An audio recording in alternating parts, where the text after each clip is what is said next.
Pope Leo. Today, on the 38th day of my action, I will continue talking about the evolution of the methods used to control population growth by killing people or by forcing them to migrate. 4 days ago, I covered infanticide, cannibalism, and war. 3 days ago, I talked about human ritual sacrifice, slavery, and genocide. 2 days ago, I presented forced migration, social exclusion, and death by overwork. Yesterday, I focused on self-immolation, witch burning, and biological warfare.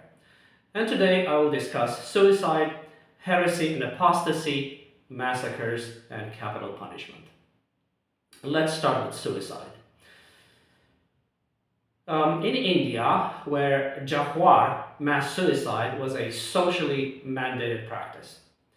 Jauhar is the horrid practice of mass self-immolation by women and their children, followed by a last stand battle by the male population, made up of their brothers, husbands, and fathers, against an invading army that could not be defeated.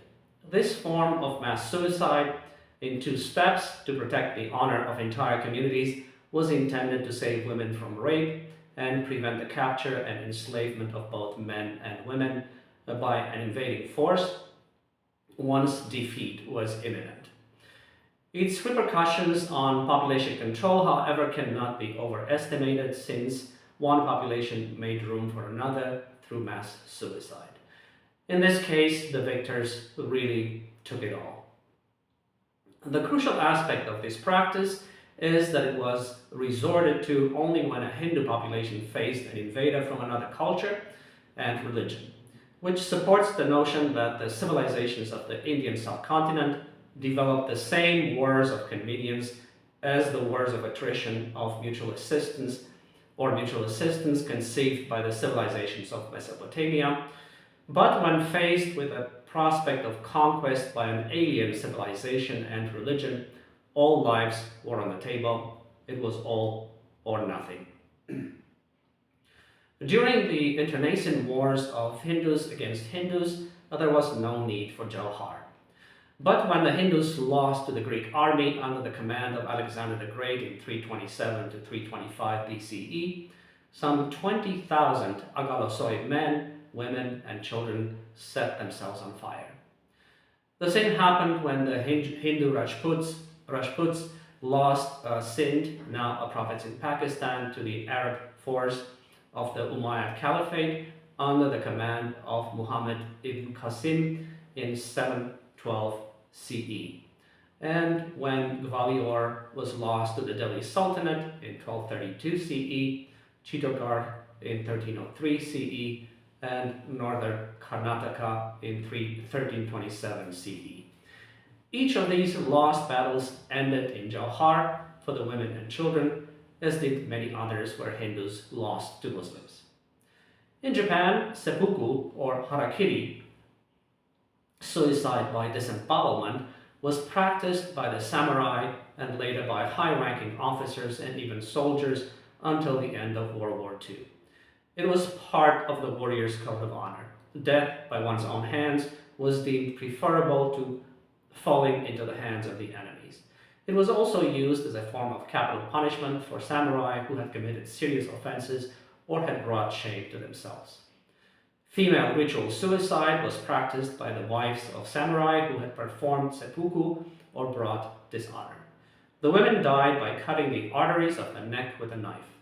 The purpose was to achieve a quick death to avoid capture or rape. Voluntary death by drowning was also a common form of ritual or honor suicide among Japanese women. In the West, suicide was accepted only in the context of military defeat, but few availed themselves of it. In any other circumstance, suicide was condemned. In ancient Athens, those who died by suicide were denied the honors of a normal burial. In ancient Rome, it was deemed a crime against the state due to its economic costs, and in Christianity, in Christian countries, it was condemned as a sin and the work of the devil since the Council of Arles in 452. Attitudes towards suicide changed during the Enlightenment due to the secularization of society. By the 19th century, suicide was no longer viewed as caused by sin, but by insanity. And by the middle of the 20th century, suicide became legal in much of Western Europe. Switzerland was the first country to make assisted suicide legal in 1942. In the meantime, a growing number of countries provide euthanasia and or assisted suicide. Euthanasia means that a doctor administers the medication, while assisted suicide means that the patient self-administers the medication.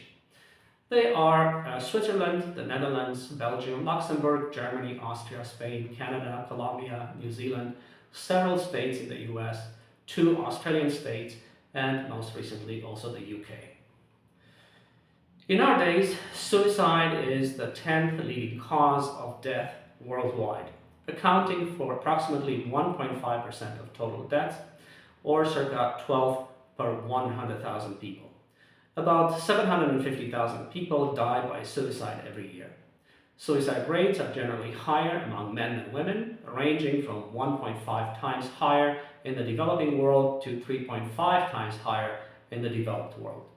Suicide is generally most common among people over the age of 70, and Europe has the highest suicide rates in the world. While circa 750,000 die annually by suicide, there are an additional 10 to 20 million non-fatal attempted suicides every year. More people die now by suicide than at any other time in history, and this too is by design. The depopulationists are making life increasingly unbearable for people across the world. As a result, suicide now is more prevalent than at any other time in history, and its modern version is accomplished through stress, be it financial, social, physical, or psychological. The second subject today, heresy and apostasy. Organized religion, which is the theft of spirituality and the appropriation of God for social and existential objectives, has provided the most justification for killing people. 2 justifications for killing people that survive to this day are heresy and apostasy. The most indisputable aspect of Islamic violence is provided by its brutal stance towards apostasy, irtidad, the abandonment of Islam by a Muslim, a crime considered high treason. On this issue, both Sunni and Shia schools of jurisprudence agree that the death penalty is the only appropriate sentence. The threat of death by which Muslims kept and continue to keep other Muslims imprisoned in the Islamic faith is in clear violation of the spirit and the letter of the Quran, which states as clearly as possible in Surah 256, "Let there be no compulsion in religion, for the truth stands out clearly from falsehood." Muslims have chosen to violate this pillar of their faith and the Prophet's words, to indulge in their own lust for violence, and have thus debased and diminished their faith. The Prophet Muhammad would turn in his grave if he knew that his fate has been reduced to a life sentence and Muslims are acting as de facto guardians of an Islamic prison. The Freedom of Thought report published annually by the International Humanist and Ethical Union found 10 countries that to this day impose capital punishment for apostasy: Afghanistan, Brunei Darussalam, Iran, Malaysia, Maldives, Mauritania, Qatar, Saudi Arabia, United Arab Emirates, and Yemen. Until the 19th century, every Muslim nation punished apostasy with death. How many people were executed across the centuries for apostasy is unknown, but what is certain is that countless people have been killed, perhaps as many as Christendom killed for heresy. The reality is that no monotheistic religion can be considered a religion of peace. So long as man monopolizes God in the name of organized religion, the end result will always be violence in one form or another. Islam shows its ugliest side in how it deals with apostasy. At times, it showed an equally ugly side in how it pursued conversion by forcing it upon the unwilling. While Islam theoretically prohibits forced conversions and states so clearly in Surah 256 Let there be no compulsion in religion, for the truth stands out clearly from falsehood. Coercion and even forced conversions have occurred throughout its history. Built on forced conversions, for instance, were also the elite corps of the Ottoman Empire's army, the so-called Yenicheri. From the 14th to the 18th centuries, the Ottomans seized Christian boys as human levy to enslave and force them into the army after forcibly circumcising and converting them to Islam. This practice, called the devişirme, child levy or blood tax, sought primarily children from noble Christian families in the Balkan, but also from among the peasants, and enslaved as many as 1 million non-Muslim adolescent males into the ranks of the Ottoman army. The devişirme system first began to be applied among Christians living in the Balkans by taking one child among 40 families. Although this system was applied for the first time during the period of Mehmed Çelebi, 1413 to 1421, it was validated in the period of Murad II, 1421 to 1451. According to the law of devişirme, it was decided to collect healthy and strong children between the ages of 8 and 18, and this would be done every 3 to 5 years. The devişirme system was primarily implemented in Albania, Greece and Bulgaria, and then in Serbia, Bosnia and Herzegovina and Hungary. Once trained, these formerly Christian boys would become full-fledged elite Ottoman soldiers who could neither marry nor learn another skill. How many people have lost their lives as a result of forced conversions is yet another unknown, undoubtedly because Muslims have yet to muster the courage to face their history and present an accurate account of their ancestors' deeds. Given the rapid spread of Islam by military conquest and the vast tracts of land and myriad people that were subsumed by the many caliphates across the ages, we can be certain that countless thousands were killed for refusing to convert. Christianity no longer kills people for heresy or apostasy, but it killed millions in the past. In old times, apostasy, defined as a total repudiation of the Christian faith, was subject to the same penalty as heresy, namely death by fire. The modern version of heresy and apostasy are political correctness, censorship, and the attendant cancel culture. No one can question the narrative, however ludicrous it is, just as no one was allowed to question doctrine and dogma, no matter how ludicrous it was. The system needs blind obedience then and now, and it is willing to kill and imprison to get this blind obedience. The third subject today, massacres. The kind of losses the Chinese incurred during war in terms of male lives had to be matched, if not in full, then at least in part, by losses of females through massacres, datusha, or other means. I say in part because the Chinese allowed polygyny until the end of the Qing dynasty, 1644 to 1912 CE, for the purpose of maintaining patrilineal continuity by fathering male heirs. A man without heirs could have additional wives to increase his chance of having a son. But since only the wealthy could afford multiple wives and concubines, society had to find ways to restore the balance between the sexes, and did this through massacres and, of course, sex-selective infanticide. The Chinese dynasties could be said to have invented democide, which is defined as the intentional mass killing of people by governments. According to his calculations, the number of Chinese murdered by the state through the centuries, including the Mongol carnage, is at least 34 million and at most 90 million.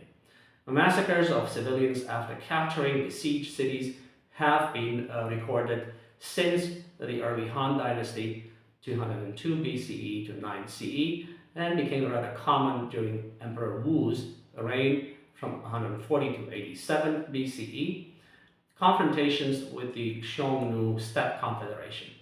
Centuries later, the favor was returned. During the disaster of Yongjia, which took place in 311 CE, the Xiongnu-led Han Zhao dynasty killed 30,000 civilians after capturing and sacking Luoyang, the capital of the Western Jin dynasty.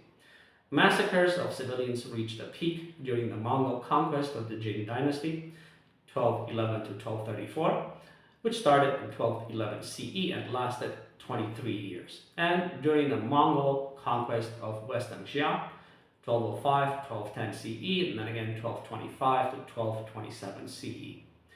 Since it was Mongol practice to exterminate urban populations that refused to surrender, 30 million people were either killed or starved to death under their rule in China as the Yuan dynasty, 1271 to 1368, and the population was reduced from 115 million in 1211 CE to just 75 million by 1400 CE, a 35% drop. Equally horrendous were the first Sichuan massacre, 1221 to 1264 CE, under the Song dynasty, 960 to 1279 CE, and the second Sichuan massacre, 1645 to 1646 CE, under the Qing dynasty, 1644 to 1902 CE. The first event exterminated an estimated 2 million Sichuanese, and the second anywhere between 1 to 3 million Sichuanese.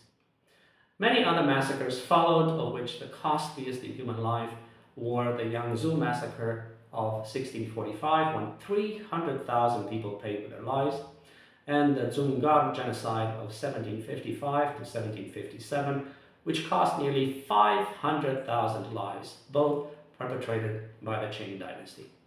In the Christian world, the Crusaders killed 200,000 to 1 million Cathars, a Christian sect in the south of France and northern Italy, during the Albigensian Crusade from the 12th to the 13th centuries. Now, this was the start of mass murder in the name of combating heresy. But every massacre in every war fought in the name of religion between the various Christian denominations, be they Catholic, Protestant, or Orthodox, was committed in the name of God. The 16th to the 18th centuries were particularly brutal in Europe in this respect. In the Islamic world, massacres were the order of the day from the 7th to the 16th centuries, for that is how Islam expanded all the way to India by the power of the sword. All of human history in any part of the world is one of massacre after massacre. The latest massacre is being committed by Israel in Gaza under our very eyes. Although unstated, this massacre too is done in the name of religion, namely the Judeo-Christian elites who use Israel to regain control of the Holy Land from Muslims and to sabotage any attempt at cohesion across Islam. It is, in other words, a strategy to contain Islam by keeping Muslims weak and divided. The fourth and last subject today, capital punishment. Laws came in many languages and from many cultures, addressing every offense committed by human beings, and while they sought primarily to control man's conduct in society and to govern relations between people, they were also used and continue to be used to control our numbers, both of which were necessary to preserve the stability of society.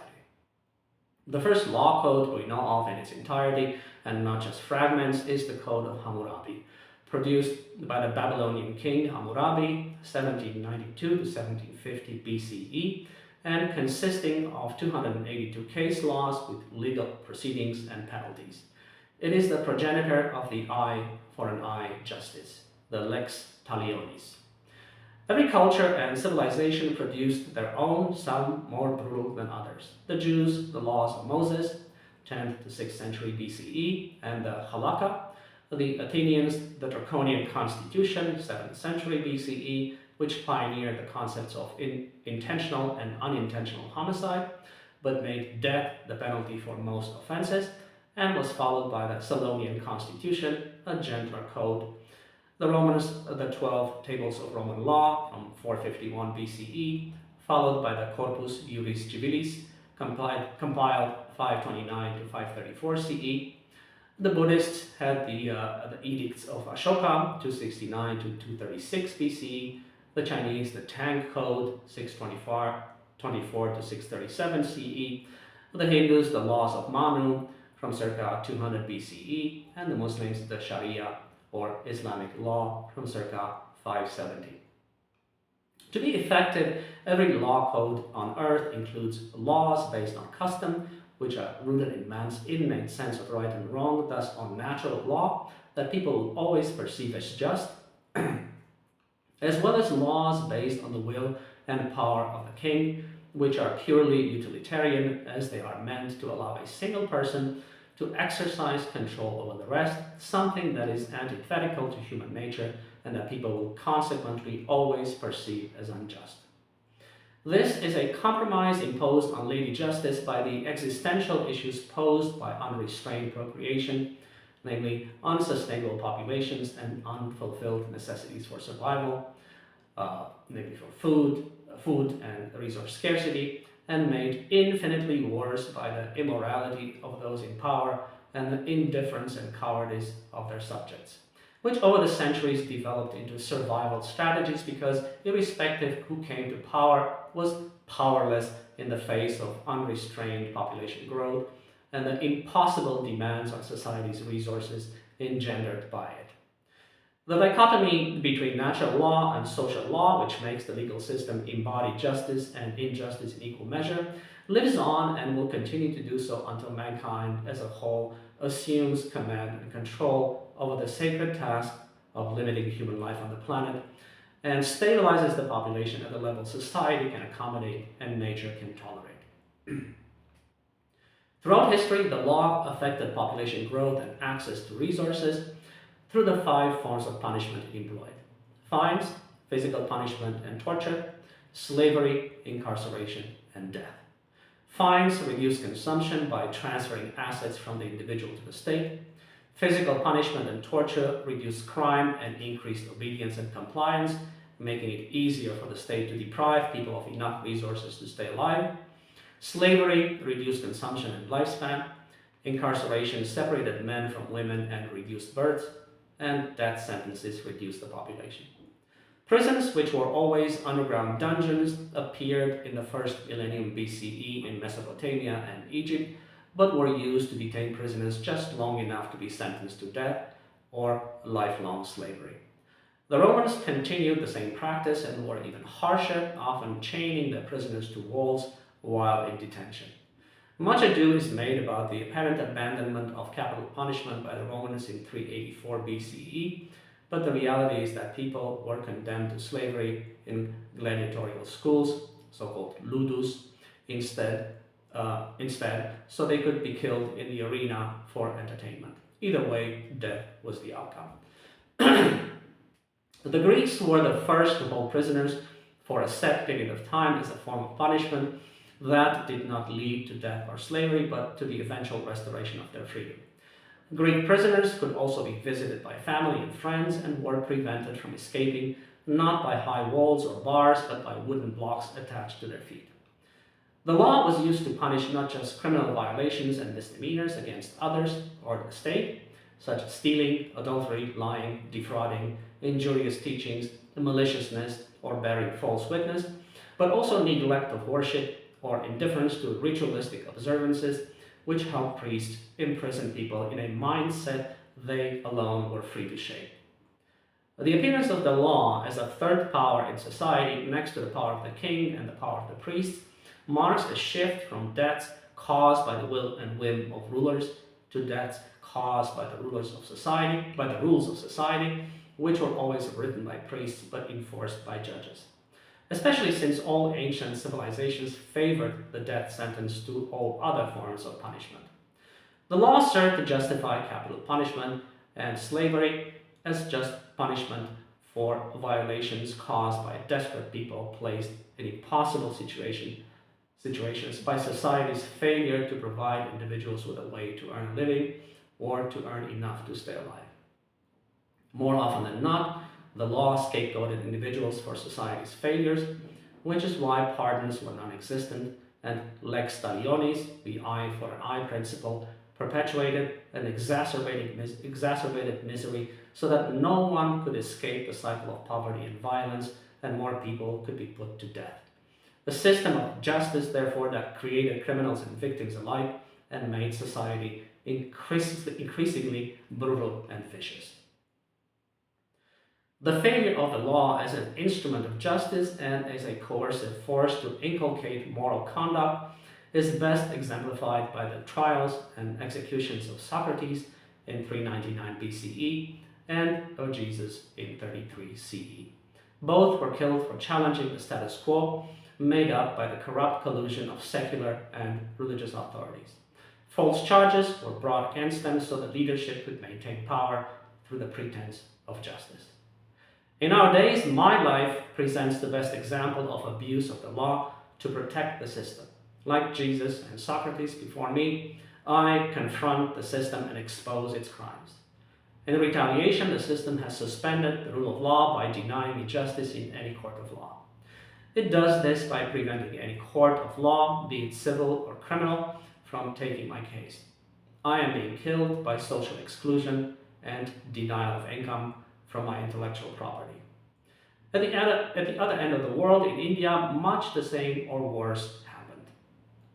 Incapacitation and deterrence are the two purposes of Hindu law, the former to ensure the offender will not be able to commit the same crime again, and often involve amputation or mutilation, and the latter to deter others from offending. The laws of Manu, the so-called Manusmriti, the Hindu legal code dating from the 2nd century BCE to the 3rd century CE, specify 4 types of punishment: admonition, censure, fines, and physical chastisement. The death penalty falls under the last category and was unfortunately prescribed so often that it was the rule rather than the exception, not just in cases of homicide, but also for far lesser offenses, such as drinking liquor, adultery with the guru's wife, arson, robbery, abetment of theft, poisoning, attempted murder, breaching an embankment, abortion, robbery, burglary, etc. Of course, the Brahmins, the priests, were the only caste exempt from the death penalty, irrespective of crime. And of course, women and lower castes received far harsher punishments than men and upper castes, equality before the law being a foreign concept at that time. The Hebrews were no better. Most transgressions were punished with death in the courts of the Israelites, who were particularly brutal on anyone who deviated from, questioned, or criticized their faith. It is on the basis of these laws against false prophets that Jesus, if he existed at all, would have been put to death. The Israelites used capital punishment for the following criminal offenses: homicide, disobedience, adultery, homosexuality, depravity, rape, sex with a virgin pledged in marriage, and sins worthy of death. The courts decided how a death sentence could be carried out: by decapitation with a sword, by strangulation, by burning, by stoning, or by hanging. The only trace of compassionate behavior appears in how long the corpse of the transgressor should be left in plain view, and how fast it was to be interred, as well as in the provision of cities of refuge for those who committed manslaughter and needed to be protected from retribution by the family members of the deceased. Excuse me. European medieval courts levied the death penalty for the slightest offenses because the primary purpose of the law then and now was to facilitate a facade of justice for the unstated program of numerical population control. In England, one could be put to death for something as insignificant as damaging shrubs in a public garden, and for 220 other offenses, many of them equally spurious. Meant to also terrorize, reaffirm temporal authority, and admonish others, the theater of horror that capital punishment represented was played in 3 acts: the court condemnation, the death procession, and the execution itself. More often than not, this process was precluded by torture, which was seen as an acceptable form of punishment, was totally unregulated, and inflicted different levels of pain to extract evidence of forced confessions. The methods to extract evidence or forced confessions, my apology. The methods of torture included the rat torture, the iron chair, the Judas cradle, the thumb screw, flogging, whipping, caning, the cage or the whirligig, and the Iron Maiden. Their brutality could scarce be imagined in our days. The forms of execution were also intentionally gruesome, varied and agonizing. They included beheading, decapitation, burning, immolation, crushing, pressing, boiling, impaling, gaunching, hanging, crucifying, sawing, sagittally or transversely, the breaking wheel, keel-hauling, or the triple treatment of being hung, strung, and quartered, which was reserved for those guilty of high treason. Throughout Europe, executions increased gradually from the 13th century onward and peaked during the 16th century. And during the reign of Henry VIII, 1509 to 1547, for instance, 72,000 people were executed in England alone, while 2 centuries earlier, perhaps a tenth met the same fate. Along with the frequency of capital punishment, also increased the level of cruelty inflicted on the convicted, the intensity of pain, and the spectacular display of executions. During the 17th century, Europeans showed the first signs of evolution by executing fewer people and by killing the convicted through strangulation before subjecting their lifeless bodies to further abuse. The desecration of corpses replaced the torture of living human beings, which represented a more humane way to frighten the populace to submit to the laws of the land. By the 18th century, the most violent forms of execution were abandoned and supplanted by decapitation with the sword. Crime increased in step with population pressures, which devalued human lives, and the response from the authorities was to dehumanize anyone convicted of even the slightest crime to justify extreme forms of punishment and legitimize capital punishment. A dead person requires no food and no shelter and therefore poses no burden on the community. An imprisoned person, on the other hand, is a dead weight on society and a greater burden than even a criminal on the loose, since his sustenance is no longer his own, but the state's responsibility. For all intents and purposes, the role of the judiciary changed from reducing crime by punishing criminals to reducing resource scarcity by taking as many lives as possible for any plausible pretense. By subsuming the judiciary into the program of population control, the rule of law and the administration of justice became forever tainted and the absolute opposite of their stated purpose. They remain so to this day. Law and Islam. Sharia, or divine law, is for Muslims tantamount to divine guidance and covers all aspects of a Muslim's life, seeking to protect the 5 indispensables, which are the fundamental principles of Islamic jurisprudence: the protection of life, faith, offspring, property, and intellect. Sharia law punishes 4 particular offenses with death: murder, adultery, apostasy, and waging war against God. Records on how Sharia law was applied during the first 6 centuries of Islam are non-existent, since the courts did not keep any.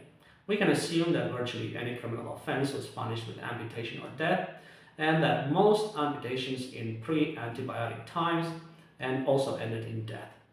Scant court records and witness accounts from traveling Westerners exist from Ottoman times, for the 14th to the 20th century, and they show 2 categories of penalties during pre-modern times: light and lethal. The light penalties include reprimand, fines, confiscation of property, public exposure to scorn, banishment, imprisonment to await trial or execution, and flogging. The lethal penalties include amputation, cross-amputation, retaliation for injuries, other forms of corporal punishment such as penis amputation for men guilty of abduction, vulva branding for women who agree to be abducted, forehead branding for procurers and forgers, nose slitting and ear cutting for army deserters. The death penalty, then we have the death penalty as retaliation, the death penalty by stoning, and the death penalty through or in combination with crucifixion. Men were usually beheaded while women were drowned. In order to enhance deterrence, brigands, rebels, or those executed for political reasons were executed in ways that prolonged their suffering and agony. The sources mention, for instance, impaling, a favorite method of the Ottomans, throwing on sharp hooks attached to a wall or on pointed stakes, pounding to death in a mortar, sawing or hacking in two, and flaying alive. Sharia law may seem cruel today, but when it was introduced in the 7th century, the lawless tribal Arabian society was far crueler as there were no state authorities to administer justice, and pre-Islamic tribal laws promoted revenge and retribution. Islamic law imposed limitations of a tribal culture and the practice of avenging the murder of a family member by demanding justice not only from the perpetrator of the crime but also from other members of his tribe, a custom that imperiled everyone's security. The cycle of crime and retribution that stretched over generations in the form of perpetual violent conflicts and revenge attacks was replaced by clear laws that specify under what circumstances a life can be taken according to Sharia and on whose authority. The violent and hostile environment of pre-Islamic society, where a threat to one's life could come from any direction and without warning or reason, was replaced by a far safer and predictable environment where only the proper authorities could exercise power over one's life, limb, and freedom. Tribal blood feuds were thus brought to an end, and with them also the ideology of revenge, a trait considered noble in pre-Islamic Arabia. Islam and Sharia enabled Arabs to stop butchering one another and to use their unified strength to conquer, rule, and tax others. While prior to Islam, the population of the Arabian Peninsula was kept in check by constant blood feuds between neighboring tribes. Afterwards, the excess population and the combined strength of all tribes, unified by Muhammad, was used to invade, conquer, and exploit people and lands further and further afield. The Arabs under Islam began to export their population problems through conquest and territorial expansion, just as Christian Europe had started doing a few centuries earlier, and came to blows with one another despite professing belief in the same God, thus casting faith in its true light, namely that of a multi-purpose tool in man's hands to craft better solutions for mankind's existential challenges behind the front and under the alleged authority of God. Let's look now at law in China. When human life is in overabundance, its value diminishes. The excessive use of the death penalty by China's legal system as punishment for a long list of offenses makes this abundantly clear. Legalism, a philosophical belief that human beings are more inclined to do wrong than right because they are motivated entirely by self-interest and require strict laws to control their impulses, made the Chinese dispensation of justice particularly brutal. Chinese scholars of the Qin dynasty 221 to 206 BCE believe that governing the state requires severe punishments for those who break the law. They also believe that benevolence and righteousness have no place in politics, much like Machiavelli, who lived from 1469 to 1527 CE. Much like Machiavelli was to espouse in Europe centuries later. The ideology had devastating effects on the administration of justice in China, which did not develop a code of civil law and dealt instead with all offenses through penal law. As a result, people were sentenced to death for many offenses that should have been dealt with by civil courts. The law was designed to protect the state from the people, not the people from the state. For serious crimes such as subversion and treason, not only the offender himself was put to death, but also his immediate relatives and associates were punished as they were held collectively responsible for the crime. In addition, the law was subjective, the status of the offender with relation to his victim determining the punishment, which meant that a slave could be decapitated for striking his master, while the reverse scenario had no legal consequences for the master whatsoever. Children and the elderly were also tortured and executed, while those involved in conspiracies and uprisings, irrespective of their age, were burned in a fire or boiled in water. Only the seasons could save an offender from the death penalty, because the Chinese believed that killing a human being in spring and summer would disrupt the harmony of nature and society, the cosmic order, and consequently the death penalty was carried out in fall and winter only. Confucianism supplanted legalism during the Han Dynasty 206 BCE to 220 CE and brought morality within the legal sphere, which was aligned with Confucianism's more humane worldview. Despite this, China's legal system remains among the most brutal in the world, if not the most brutal. China executes more people annually than all other countries combined, an estimated 8,000 people. These are estimates since China does not release official figures. In our days, capital punishment is rare compared to the past. In 2023, there were 1,153 recorded executions globally. Keep in mind that the vast majority of executions are not reported to or recorded by international organs. For every death reported, there are at least 10, if not 100, unreported, especially since many executions are carried out extrajudicially or as a result of decisions made by military courts who operate in secret. In our days, the law and the legal system are abused to incarcerate people for the better part of their lives, and in this fashion prevent them from forming families and having children.